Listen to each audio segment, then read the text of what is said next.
4 ಜನ ನಮ್ಮ ಸೈನ್ಯದ ಯೋಧರು ರಸ್ತೆ ಅಪಘಾತದಲ್ಲಿ ತೀರ್ಕೊಂಡಿದ್ದಾರೆ. 4 ಜನ ದಯಾನಂದ್ ತಿರುಕಣ್ಣನವರ್ ಬೆಳಗಾವಿ, ಧರ್ಮರಾಜ್ ಸುಭಾಷ್ ಕೋತಾ ಚಿಕ್ಕೋಡಿಯವರು, ಮಹೇಶ್ ನಾಗಪ್ಪ ಮಾರಿಗುಂಡ ಮಹಾಲಿಂಗಾಪುರ ಬಾಗಲಕೋಟೆ, ಆಮೇಲೆ ಅನೂಪ್ ಪೂಜಾರಿ ಕುಂದಾಪುರ. 4 ಜನ ಕರ್ನಾಟಕದವರು.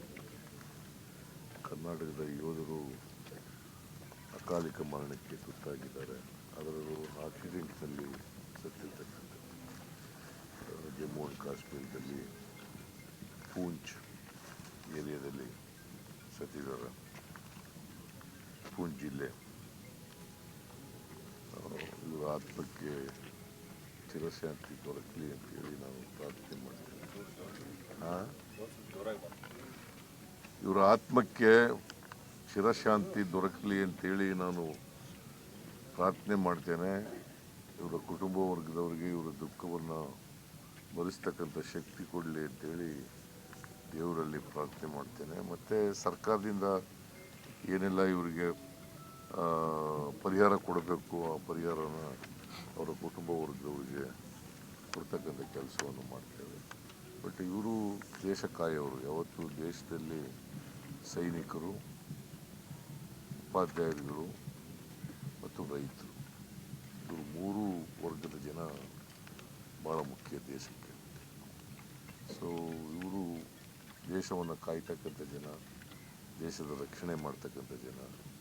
ಇಂಥ ಜನರು ಅಪಘಾತದಲ್ಲಿ ಸತ್ತಿರ್ತಕ್ಕಂಥದ್ದು ಭಾಳ ನೋವನ್ನು ಉಂಟು ಮಾಡಿದೆ. ಮತ್ತು ಇದು ಒಂದು ದೊಡ್ಡ ನಷ್ಟ ಅಂತೇಳಿ ನಾನು ಭಾವಿಸ್ಕೊಂಡಿದ್ದೆ. ಇವರೆಲ್ಲ ಆತ್ಮಕ್ಕೆ ಶಾಂತಿ ಸಿಗಲಿ ಅಂತೇಳಿ ನಾನು ಪ್ರಾರ್ಥನೆ ಮಾಡ್ತೇನೆ. C4 soldiers from Karnataka have died in the accident. That is in the Jammu and Kashmir state, in Poonch district. They are all from Karnataka.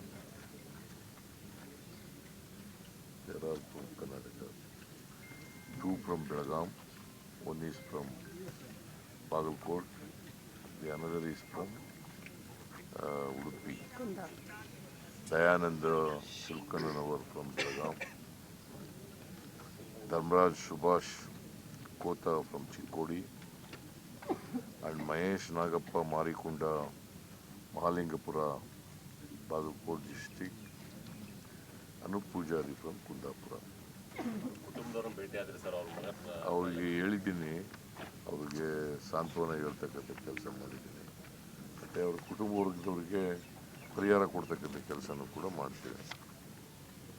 ಅದರಿಂದ ಸರ್ಕಾರದ ನಿಯಮಾನುಸಾರ ಏನೇನು ಪರಿಹಾರ ಕೊಡಬೇಕು ಅವ್ರಿಗೆ ಕೂಡಲೇ ಪರಿಹಾರ ಕೊಡ್ತಕ್ಕಂಥ ಕೆಲಸ.